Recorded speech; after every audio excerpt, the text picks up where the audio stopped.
Hi hello and welcome to Hema's time. இன்னைக்கு நம்ம வீடியோல கண்கலங்க வைக்கக்கூடிய ஒரு உண்மை கதையை பத்தி தான் பார்க்க போறோம். சைனாவை சேர்ந்த லீ ஹுவா அப்படிங்கிற 18 வயது பையன் நம்மளை போல நார்மலான லைஃப் தான் வாழ்ந்துட்டு இருக்காரு.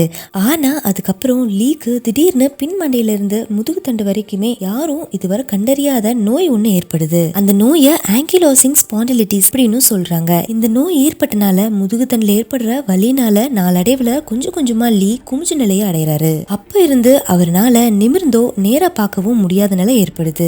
ஏன்னா லியோட முகம் அவரோட தொடை பகுதியில ஒட்டுனது போல அமைஞ்சிருது. முகத்துக்கும் தொடைக்கும் வெறும் 5 சென்டிமீட்டர் கேப் தான் இருக்குது. இந்த நிலையில இருக்கிற லீய கவனிச்சுக்கிறாங்க அவங்க அம்மா டாங் டான்ஜன். குமிஞ்ச நிலையில இருக்கிற லீக்கு 5 சென்டிமீட்டர் கேப்ல சாப்பாடு கொடுக்கறது ரொம்பவே கஷ்டமான ஒன்னாவும் இருக்குது. ரொம்ப ஏழ்மையான குடும்பம் தான். ஆனாலும் நிறைய ஹாஸ்பிட்டல்ஸ் போறாங்க.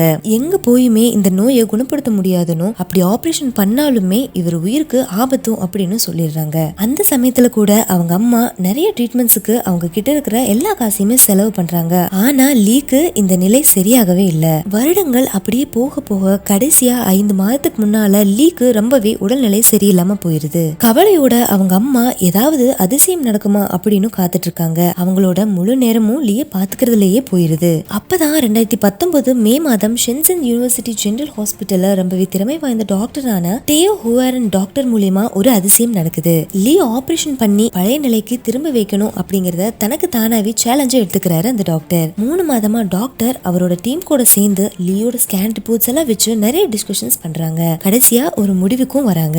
இது ரொம்பவே ரிஸ்கான ஆபரேஷனும், இதுவரை பண்ண முதுகு தண்டுவல ஆபரேஷன்லயே ஹை ரிஸ்கான ஆபரேஷன்னா அது லீக்கு பண்ண போறதுதான். இதனால அவரோட உயிருக்கு கூட பாதிப்பு ஏற்படலாம் அப்படின்னு லியோட அம்மா கிட்ட சொல்றாங்க.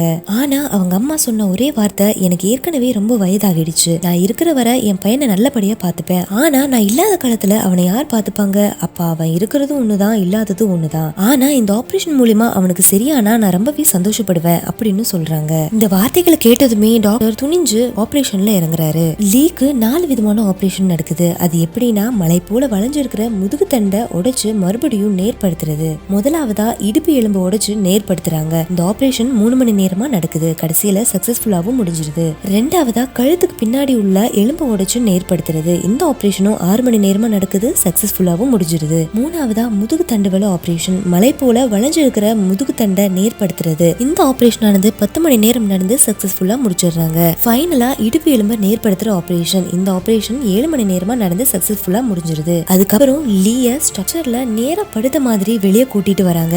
வாழ்க்கையிலேயே இது தான் பையனுக்கு நடக்கவே நடக்காதுன்னு நினைச்ச ஒண்ணு ஃபைனலா நடந்துருச்சு அப்படின்னு நினைச்சு கண்ணீர் மல்க அவங்க அம்மா பார்த்து ரசிக்கிறாங்க. லீக்கு கான்சியஸ் வந்ததுக்கு அப்புறம் கண்ணை திறந்து பாக்குறாரு. அப்ப அவங்க அம்மாக்கு தலைமுடியெல்லாம் நரைச்சு தோல் எல்லாம் சுருங்கி ரொம்பவே வயசாகி இருக்கிறத பார்த்து ரொம்பவே ஃபீல் பண்றாரு. ஏன்னா தன்னுடைய அம்மா தன்னை பாத்துக்கிறதுலயே அவங்க வாழ்க்கை ஓடி போயிருச்சுன்னு நினைச்சு வருத்தப்படுறாரு. ஆனாலும் 46 வயதடைஞ்ச லீ வாழ்க்கை ஃபுல்லாவே நேரா படுக்க முடியாதுன்னு, உலகத்தை நேரா பார்க்க முடியாதுன்னு நினைச்சாரா. ஆனா கனவு நினைமாயிருச்சு அப்படின்னு சந்தோஷப்படுறாரு. 28 வருடமா குமிஞ்சு இருந்தனால அவரால் ஸ்டெடியா நடக்க முடியாம இருந்ததுக்கு. ஏன்னா தசைகள்ல ஏற்பட்ட நடுக்கத்தினால அவர் வாக்கர் யூஸ் பண்ணி தான் நடக்கவும் ஆரம்பிச்சிருக்காரு. இப்போ லீனால ஓடி ஆடி எல்லாம் விளையாட முடியாதனாலும் டெய்லியும் அவரோட வேலைகளை அவரே செய்ய முடியுது அப்படின்னு சொல்லியிருக்காரு. இப்படி இருக்கிற லீ சந்தோஷமா இந்த உலகத்தை பார்த்து ரசிக்கிறாரு. இது எல்லாமே அவங்க அம்மாவோட பாசத்தினாலையும் சாக்ரிஃபைஸ்னாலையும் கடைசி நேரத்துல எடுத்த முடிவுனாலையும் தான் அவங்க பையன் இன்னைக்கு நிமிர்ந்து நிக்கிறாரு அப்படின்னு சொல்லலாம். இந்த ஸ்டோரி கேட்ட எல்லாருக்குமே இது ஒரு ஹாப்பி எண்டிங்கா இருந்திருக்கும். இதுவரை நம்ம சேனலை சப்ஸ்கிரைப் பண்ணாதவங்க சப்ஸ்கிரைப் பண்ணிக்கோங்க. கூட பெல் ஐகான் கிளிக் பண்ணி அதுல ஆல் செலக்ட் பண்ணிக்கோங்க. அப்பதான் நம்ம வீடியோ நீங்க மிஸ் பண்ணாம பார்க்க முடியும். இந்த வீடியோ உங்களுக்கு பிடிச்சிருந்தா லைக், கமெண்ட் பண்ணி உங்க ஃப்ரெண்ட்ஸ் கூட ஷேர் பண்ணுங்க. மீண்டும் இன்னொரு இன்ட்ரெஸ்டிங்கான ஸ்டோரியில் சந்திக்கலாம். பாய்.